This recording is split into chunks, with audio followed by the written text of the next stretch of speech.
What Kamala Harris loves to talk about, loves to go through over and over and over again. Here's another lie from Kamala Harris. Dictator on day one.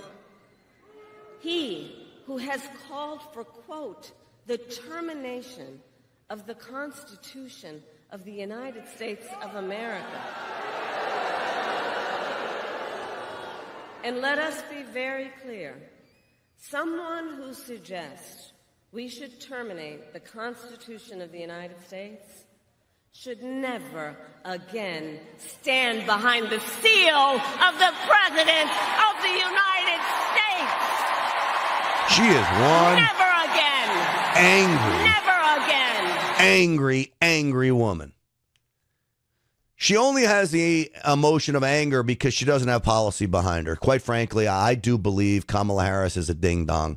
I'll give you this. Hillary Clinton is a very smart woman. Now, I don't agree with anything she says, but she's devious. Hillary Clinton's sly as a fox. I'll give Nancy Pelosi credit for orchestrating some pretty intense moves in Washington. She ran circles at many times around Republicans. Nancy Pelosi's smart. She's not dumb. Kamala Harris, on the other hand, I actually believe is dumb. This is why she just gets angry. She talks in platitudes. She doesn't have policies. She's also hiding her radical agenda. Now, when she says President Trump wants to cancel the Constitution, that is coming from a woman who literally ignores the Constitution. You don't need to cancel the Constitution when you ignore it, and you have courts that will be willing to back you up on your ignoring of the Constitution.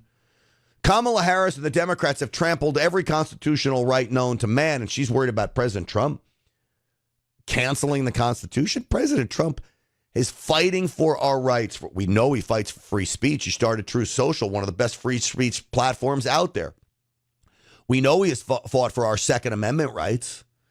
Second Amendment and guns, the NRA stands firmly behind him. So do many of the other gun rights groups stand firmly behind President Trump. He has done everything he can to secure the Second Amendment. I believe he will continue to do that.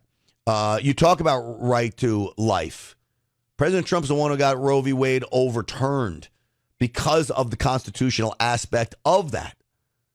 President Trump has done everything he can to get back to the roots of supporting the Constitution, and yet Kamala Harris says, where did she come up with this? You just lie, I guess. Lie and make these wild claims, and I promise you the blind liberal zombies in America will think these claims are real. The blind liberal zombies of America will believe what Kamala Harris was saying, and it will have an effect. Now, thankfully, there's people like Megyn Kelly out there because it's not just Kamala Harris. She has her henchmen out there that are pushing all kinds of false narratives, including the narrative that, well, President Trump was convicted. First off, he wasn't convicted. He had been found liable in many of these cases. Yes, he was convicted in the criminal case against him, but he's found liable in many other cases.